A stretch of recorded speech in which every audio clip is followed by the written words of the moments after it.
Hi and welcome to day 5 of week 1 of training cycle 2 of 2021. Today was a better day than pretty much all of the other days of this week. It's been a rough week. I've lost a significant amount of weight for the time frame, and I've also been very, very low on sleep pretty much throughout the whole week. It's been varying amounts from 2 hours to 7 hours, but it's all been low sleep. A couple 5-hour nights in there too. And tonight I finally slept just over 8 hours, and it still isn't enough for me, but I felt significantly better today. Although Friday night, no one really wants to train on Friday night, but these are the things that you have to do. If you have a program that says you got to train every day, that means that you have to train every day within reason.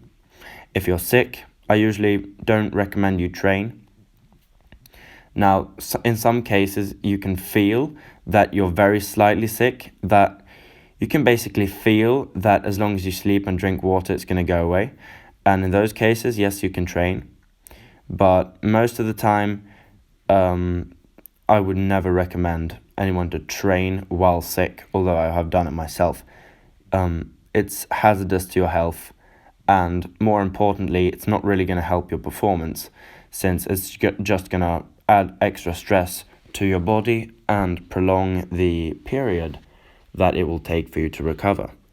And training very hard while getting sick, that's a recipe for overreaching. And in the worst cases, which this doesn't happen to most people, because most people don't have the mindset to be able to do this, but it can lead to overtraining. Now, I don't like the word overtraining, and that's because it's actually a medical condition. You have to go to hospital. You have to be hospitalized if you're overtrained.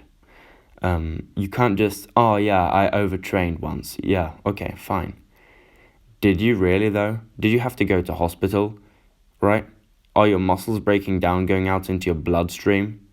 You have rhabdomyolysis, you know? Overtraining isn't really what people think.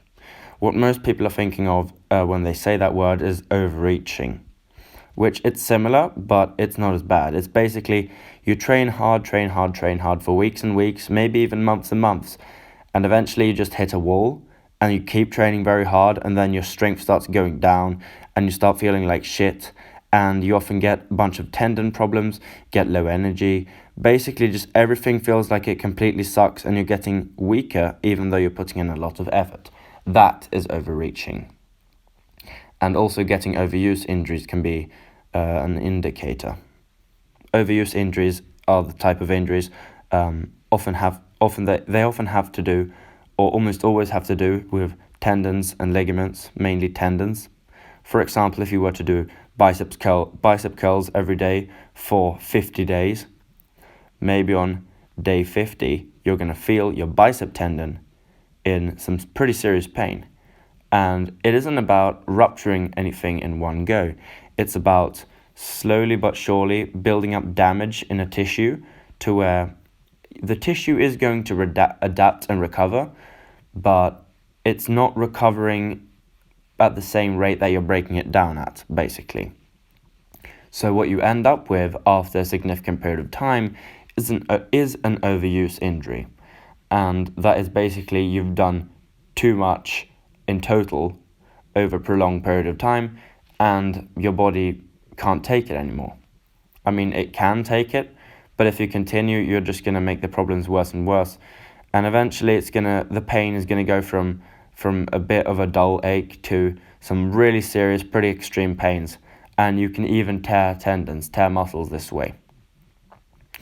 Tear things off the bone. If for example, if your bicep tendon is severely overused, and then you go and do heavy deadlifts with bad form, like the form that I often use when I'm deadlifting heavy, you try doing that shit when your bicep tendons are in bad shape, and you have a very high risk of tearing a bicep. All right, that's how muscles are torn.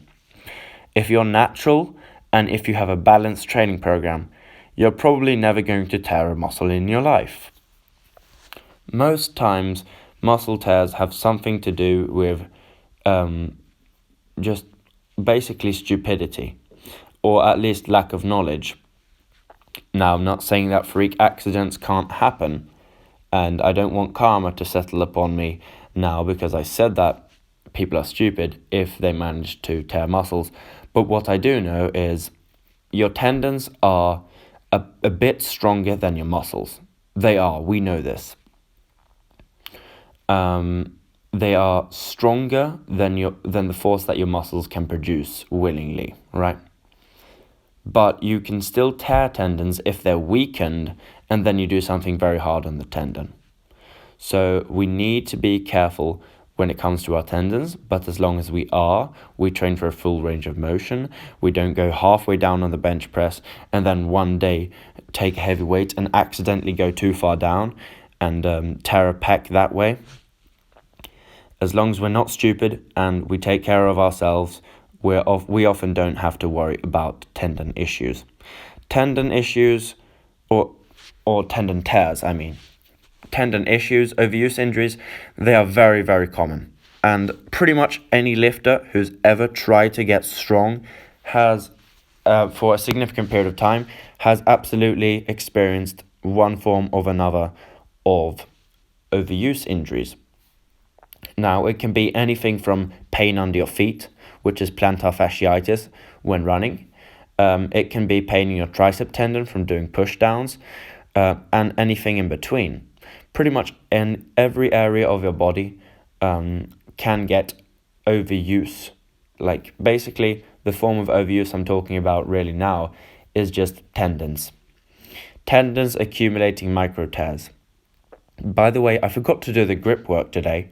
I don't really have anything more to say on that. I'm just saying that I forgot to do it.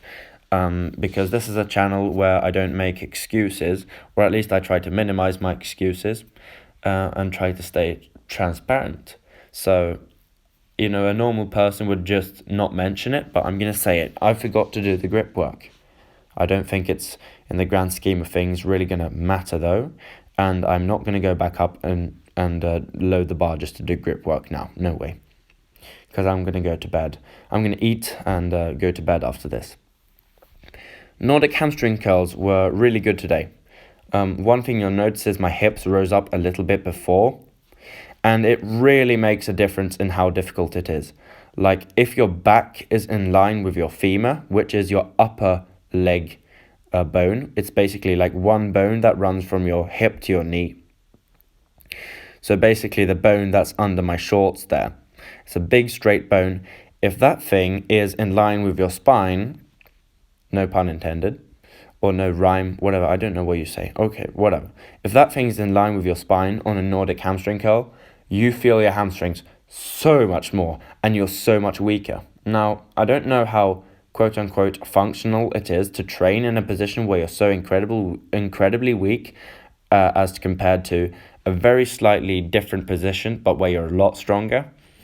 What I am going to say, though, is I need to be mindful of my form on the Nordic hamstring curl so that I'm not cheating and I'm not getting less muscle activation just because I'm lazy and I want to use other muscles that are stronger.